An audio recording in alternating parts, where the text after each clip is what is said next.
So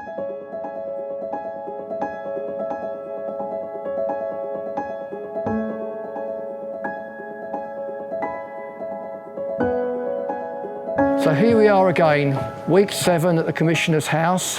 We've stripped the roof, the tiles are taken off, the felt battens, all the lead's gone, and we're now starting to rebuild the roof to what we know as a style from 1764, where we've got some etchings showing these kind of dormer caps, we're calling them. So we've got a pitch cap and a barrel cap, and they're made to replicate the Queen Anne style that was in fashion at the time the house was built. We have quite a bit more work to do with them. These are just the basic outline shapes. We've got the first new box frame in.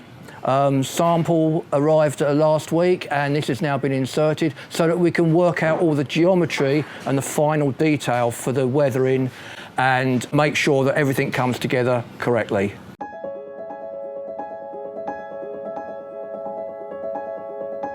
And part of the reconstruction of these dormers is to create a nice moulding that goes around each dormer and through the barrel vault. And what we've done is we've made a moulding out of polystyrene so that we can use it and judge the size of it in proportion to the building and put it in position so that we know exactly where we're going. Once we're happy with this, we will have this made out of timber. It's going to be very tricky to make the barrel vault because we're going to have to do that in a modern CNC type machine rather than the traditional construction method. There will be a mitre at this corner, and there will be a second moulding that is taken round the radius.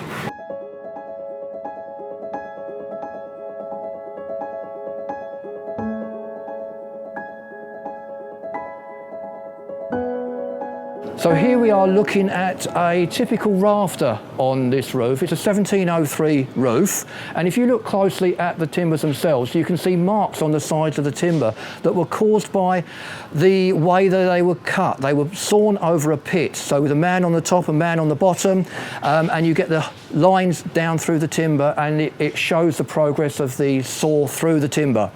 So we're pretty certain that most of the timbers on this building are from the 1703 period. There's no evidence to suggest that they've been changed, other than a small section on the west side, the river side, where there is a new timber inserted in the 1970s.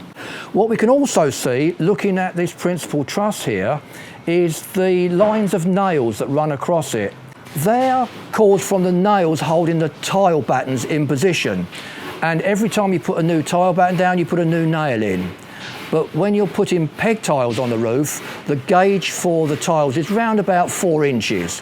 So every 4 inches you've seen a nail line, and you can work out from the number of nail holes in a line how many times the roof has been relaid. And we think this one is about 6. The first one being in 1703 when the first tiles were put in place, and the last one in the 1970s when the last re-roofing exercise happened. So there was 4 subsequent re-roofs in between, which isn't unusual for a peg tile roof because the original oak pegs tend to rot out after 75 years and the tiles start to slide off the roof, and at that time they're changed and new pegs put in. Nowadays we use aluminium to overcome that issue.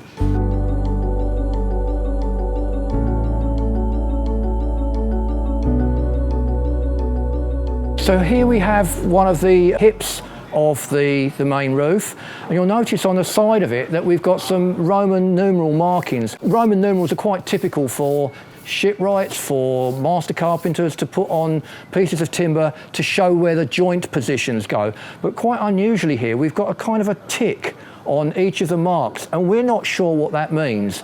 So we're looking into various old books to try to decipher what the tick means. It could be meaning on the port side, the starboard side, north or south.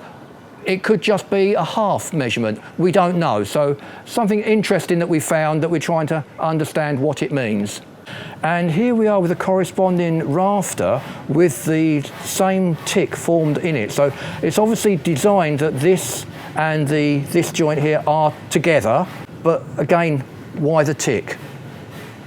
So thank you for watching the latest update of Commissioner's House roof. It's moved along quickly in the last few weeks. Look out for further updates as the work continues.